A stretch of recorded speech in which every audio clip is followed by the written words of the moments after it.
Good afternoon. It's about 90 degrees right now. Continuing the tradition of planting trees in relatives' yards when your own yard is out of space. So here I am at my father-in-law's. He's about maybe 5 miles from my property. And luckily, even though you think it's not that much of a difference in terms of distance, there's a river about, I say maybe a quarter mile from here. And because of that river, this area is basically very sandy. It is, yes, it's very dry, very compact. The dirt is compact, but it is like very, very sandy. I mean, this is sandy, which would result in, my guess, any tropical fruit trees in the ground, drainage is not an issue. That said, a consideration might be, because of the lack of clay soil, you'll have to probably water it a bit more often just because it just drains. Yeah, I mean, if you come here, let me show you. Yes, this is very compact, but the ease at which I dug this up, yeah, this is like very sandy. So luckily for us, that being the case, I'm actually not going to amend the soil at all. I'm just going to plant it straight into the containers, into the ground. And so what I'm planting are 2 Hawaiian solo papayas. With papayas, I find that microclimate isn't a big deal. A big consideration when it comes to papaya, okay, regardless of the variety, is it needs a lot of sun. Like, it needs a lot of sun and it needs a lot of water. You cannot overwater a papaya in the growing months. Wintertime, oh yeah, you've overwatered, they will die because of root rot. That being the case with all tropicals, just don't water your tropicals during wintertime. It's really as simple as that. And instead, the little amount of rain that we get is enough to keep these guys hydrated in the winter months. But summer months such as this, water as much as you can, especially in his soil. It's just so well draining. So the consideration is, again, with papaya, maximum sun. So that's west, that's east, so the sun will go over here. And that's south, so that's why I'm picking this side of the wall for maximum sun exposure, especially wintertime. South, the sun is going to be more on that side. So it's going to get basically all day sun, which is what these guys will need. Even though it's kind of short like this, they're actually going 1.5 years old. If I were to put these in the ground 1.5 years ago, they would have been at least 5 times the size, the thickness of the trunk. That is probably more, not even 5, maybe 50 times the size. So they need the real estate that's provided by the ground. So they do okay in containers. They're not going to die, but they're like size of a little pencil stick. But I'm very confident once I put these guys in the ground, in the next couple of months, because of the crazy intense sun we get in Central Valley, these are going to be at least, my guess would be at least 5 times their size and maybe double or if not quadruple the height. So here's the process. Because of his soil composition, I'm not going to amend it at all. Normally, I would amend the soil. Amendments would be 1/3 native dirt, 1/3 peat moss, and 1/3 sand. So in this case, you know what? Let's just put it in the ground. Now, notice the hole that I've dug is roughly about the same size as the container. And that's fine because, again, sandy soil. So the roots, once it's wet, should have no problems exploring and going out beyond the confines of this hole. And I'm gonna go and put it at grade, as in here's the level of soil, and then this is the where the growing medium is in here. So one tip, okay? If you know you are gonna put this in the ground, don't water it. Otherwise, when it's wet, when you try to take out a container, it's gonna just fall apart on you. And papayas especially are very sensitive. Look at that. The roots are, they want to come out. They need additional nutrient that, that this container cannot provide. So let's, I'm going to see if I can just pour it out very gently. Oh, it's coming. Oh, look at that. Isn't that awesome? Yeah, this guy is going to be happy. There you go. Just going to try to straighten it out. Ah, that looks pretty straight. And that's basically it. So at grade, it's slightly above grade, but once I start watering it, it's gonna sink just a bit. So it eventually will be at grade. Oh yeah. And luckily for us, for this area, there's already some ground cover. These are mint. So it should, in place of mulch, the mint will also act kind of like a ground cover, ensuring that this area is nice and cool. Yeah, I'm telling you, like, it just kind of like, this is sand. This is like the best growing medium ever.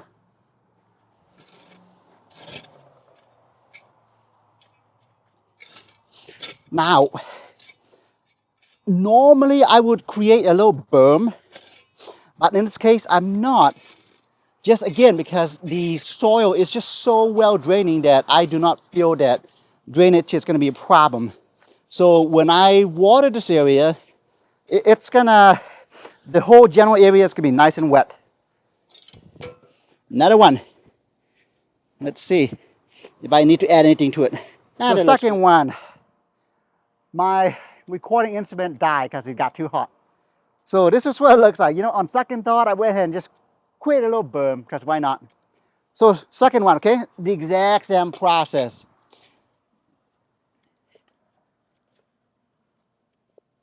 Gently try to take it out. I mean, look at that. He is ready to come out.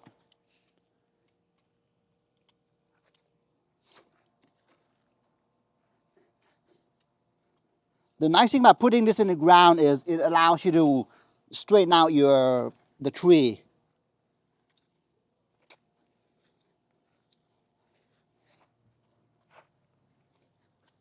Ooh. I mean, I'm telling you, this is like sand.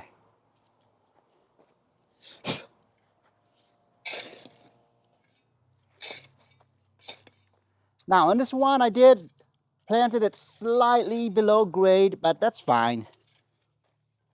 Gonna go and again, just create a little berm, because the water was just coming out just a bit too much, just because it's so dry here.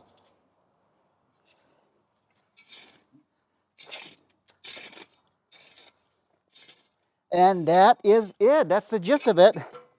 Whew. It is hot. And then the next step, of course, is to kind of slowly water it at a very low flow rate. And then,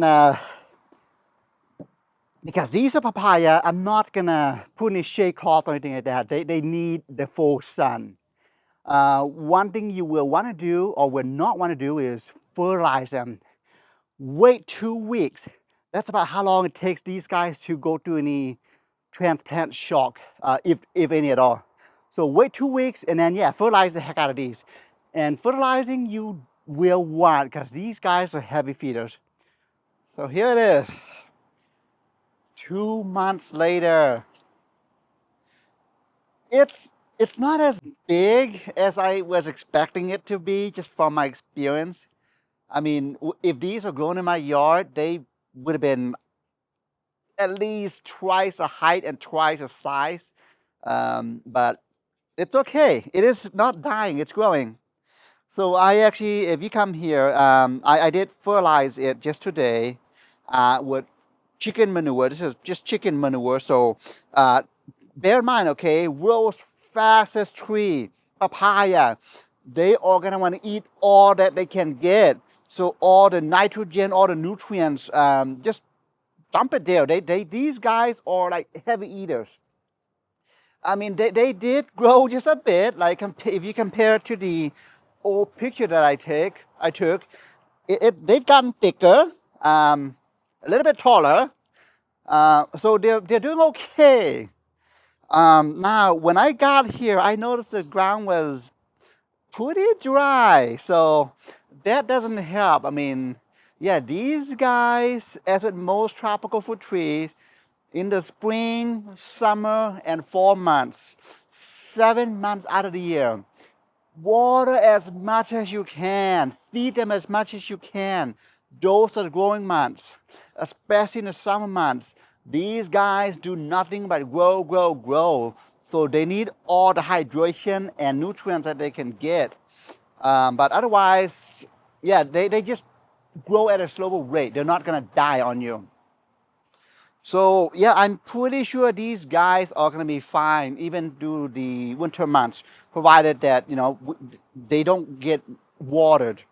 Instead, again, watering should only come from the rain. That's when we get that's when we get the rain is in the winter months. So yeah, just an update on these papayas. I'm fairly certain next year that they'll thrive next year once they get some additional water and nutrients. So I wanted to kind of compare what I have at my father-in-law's to what I've got here. I mean, now my yard, okay, I've had like a 7-year head start. The ground is developed. I mean, there's so much organic material lay on top of one another, broken down organic mulch, that is, along with probably millions of worms and other organisms, all helping to make my ground a living ecosystem, allowing these tropical fruit trees to thrive, okay? And this is what you get. Like, okay, the papaya here, okay, I mean, for some reason, this is what I was expecting my father-in-law's papayas to be like. I mean, they are like a good size. And the papaya here, which itself is fruiting, baby sets of fruits, okay? Nothing to be proud about, not yet anyway. One papaya here, another papaya back here, okay? Both of these papayas, 3 months old. Yeah. I mean, they were, when I say 3 months old, they were planted just 3 months ago, okay? I mean, yeah, this is like, I mean, the world's fastest trees. So, yeah, papayas, I mean, I find that they are one of the more forgiving trees to grow in the Central Valley. I mean, they love the heat. The more sun, the better. Even when young, like even when they are like, these size, they're, I want to say maybe like, I don't know, a month old. But yeah, even when young, full sun, winter is really not an issue. One of the biggest challenges that you might have with papaya in the Central Valley is wintertime and root rot. And again, that's easily rectified by just not watering them. Papayas, I mean, the roots are not at all deep, okay? Very shallow root system, which would also mean another minor consideration. Once they are like loaded with fruits, they can be top heavy. Let me see if you, I don't know if you can get it from that angle, but yeah, I mean, yeah, I'm telling you, they are like, yeah, both of these are the same age. I mean, yeah, 3 months old, okay. This is insane. This is, again, I mean, they don't call it the world's, biggest or fastest tree for a reason. Growing tree. Oh, yeah. Uh, and unfortunately, okay, here comes the downside, which may not be a big deal. Relatively short-lived. You'd be lucky if you get maybe like 7 years out of them, which is a lot, but I mean, given the amount of fruits that these guys produce in their lifespan, that's a lot. So yeah, yeah, I know I've mentioned this before, but I mean, my primary goal with the growing of these two papayas was to provide shade for the nearby trees. I mean, Canistale, this guy was just getting sunburned too. Yeah, he was just getting a lot of sunburn. Same with like the green and purple store apples, Kaimitos. Yeah, I mean, since having the shade here, I mean, look at this, full shade. No foliage, like just phenomenal looking, awesome, like deep green with a golden bottom. Yeah, see that? The old foliage. This is when I planted them in the ground. Sunburn, and then the new growth, none at all, perfect. Same with like the jackfruit seedling here. Newly planted leaves. Oh yeah, sunburn.